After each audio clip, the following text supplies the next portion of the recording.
तुम जिसके नीचे काम कर रहे हो, जिसके नीचे काम कर रहे हो, वो भ्रष्ट बुद्धि है या श्रेष्ठ बुद्धि है? देवता है या देवता से भी ऊंचा कोई भगवान है? किसके अंडर में, किसके डंडे के नीचे काम कर रहे हो? हा? अरे किसके डंडे के नीचे? हा? भ्रष्ट बुद्धियों के डंडे के नीचे काम कर रहे हो या श्रेष्ठ के नीचे काम कर रहे हो? सब भ्रष्ट है। इसलिए बोला प्रजातंत्र राज्य है बेकायदे राज्य। प्रजा के ऊपर प्रजा का राज्य मनुष्यों का बनाया हुआ राज्य है, नर के द्वारा बनाया हुआ राज्य। ऐसा राज्य चलाने से ये सारी दुनिया में जो प्रजातंत्र राज्य फैला हुआ है, सारी दुनिया नरक बन रही है। नरक नहीं, रौरव नरक बनने वाली है। जैसे नाली का कीड़ा होता है, एक कीड़ा दूसरे को काटता है, दूसरा कीड़ा तीसरे को काटता है, तीसरा कीड़ा चौथे को काटता है, इसे काटता है, उसे काटता है, रौर आता रहता है। ऐसे रौरव नरक की नाली में से निकाल करके उन कीड़ों को साफ सुथरे स्थान पर धूप के प्रकाश में रख दो तो बिलबिला के मर जाएगा या जिंदा रहेगा? या तो रंग रंग करके नाली में चला जाएगा। कहाँ चला जाएगा? नाली में चला जाएगा। आज के दुनिया के बेसिक ब्राह्मणों और एडवांस ब्राह्मणों की भी यही गति है। आज निश्चय बुद्धि बनती है और कल क्या होता है? आज निश्चय बुद्धि की जन्म लेते हैं और कल अनिश्चय बुद्धि की मौत मरने लगती है। कोई गावड़ लेते हैं, अंदर अंदर घुटते ही रहते हैं। बाप कहते हैं मेरे पास जो भी ज्ञान था सारा ज्ञान तुम बच्चों को दे दिया। त्रिकालदर्शिता का जो भी जरूरी ज्ञान था वो सारा तुम बच्चों को दे दिया। अब उस ज्ञान की जुगाली करके, चबा चबा के, मंथन करके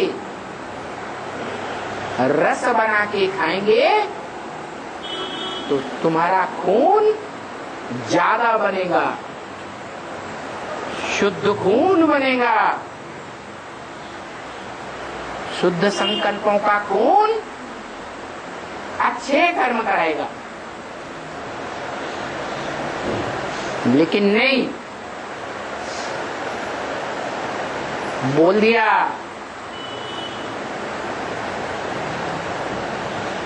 एक से ज्ञान सुनेंगे तो आप व्यभिचारी बनेंगे। अनेकों से ज्ञान सुनते रहेंगे, ये मिट मिला। हाँ, क्या बात है? हाँ, हम भी ऐसे ही सोचते थे, लेकिन हम कोई से कह नहीं पाते थे। बिल्कुल ठीक कहा। रज रज के आप दूसरों से बातें करेंगे, बड़ी खुशी में नाचेंगे। हमको असलियत मिल गई, सच्चाई मिल गई। तो बताया एक से ज्ञान सुनना चाहिए। अनेकों से ज्ञान सुना तो व्यभिचारी ज्ञान हो जाएगा, यहाँ फाउंडेशन पड़ जाएगा। व्यभिचारी ज्ञान यहाँ संगम युग में जो सुनेंगे, शूटिंग पीरियड में, वो द्वापर युग से द्वैतवादी दूसरे धर्मों में कन्वर्ट हो जाएंगे। दूसरे धर्म पिताओं और उनके फॉलोअर से ज्ञान सुन करके कन्वर्ट होते हैं।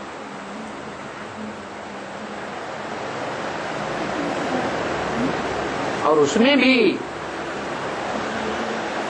खास भारत के शास्त्रों में तो मान्यता है, ज्ञान सुनाना अच्छी बात है, लेकिन सदगुरु निंदा सुनिए न काना। क्या? जिसको हमने पहचान लिया कि यही एक शख्सियत है, यही एक व्यक्तित्व पर्सनालिटी है इस दुनिया में, जो हमारा सुप्रीम बाप भी है, सुप्रीम टीचर भी है और सदगुरु के रूप में सारे संसार की प्रैक्टिकल में सदगति करने का निमित्त भी बनेगा। कैसी गति? सत गति। सदगति क्या होती है? ये पेन ऊपर चला जाए तो सदगति। सत माने ऊंची गति, और नीचे चला गया गड्ढे में दुर्गति। वो चाहे संकल्पों से हो, चाहे वाचा से हो, ऐसी वाचा चले जो सदगुरु को पहचान करके सदगुरु की निंदा करे, दूसरों को निंदा सुनाए और उनकी भी दुर्गति करे। क्यों? सदगुरु की निंदा कोई सुनेंगे, भारतवासी आत्मा होगी तो सुनी सुनाई बातों से दुर्गति में आएगी जरूर। इसलिए शास्त्रों में लिखा है, सदगुरु निंदा सुनिए न काना, कान से भी नहीं सुननी है। माने एक कान से सुन भी लिया तो दूसरे कान से निकाल लिया। कोई मुसलमानों की तरह कान बंद करने की बात नहीं है। क्या? सुनी है सुनी कर दो, डोंट हियर। और सुनने के बाद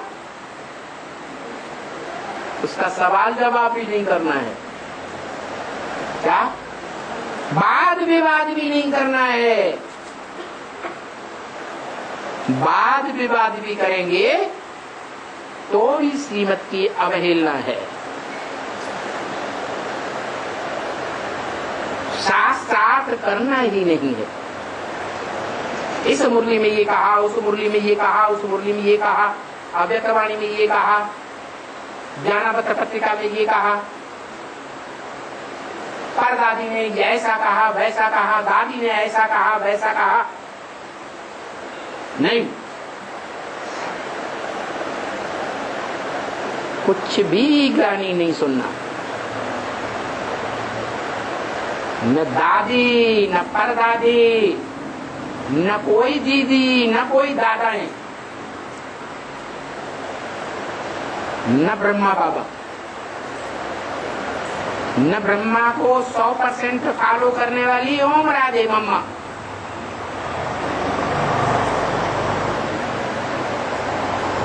और उन मम्मा बाबा को पढ़ाई पढ़ने वाले, पढ़ाई पढ़ाने वाली 2 माताएं यज्ञ के आदि में जो थी या नहीं,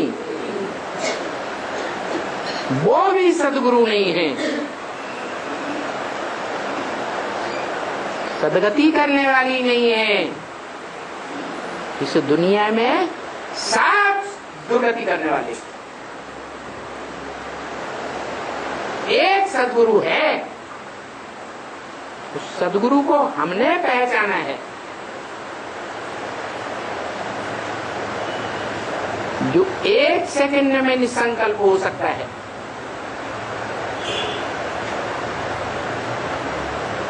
कैसी भी विकराल स्थितियां परिस्थितियां हों, कोई संकल्प नहीं। एक शिव बाबा है, दूसरा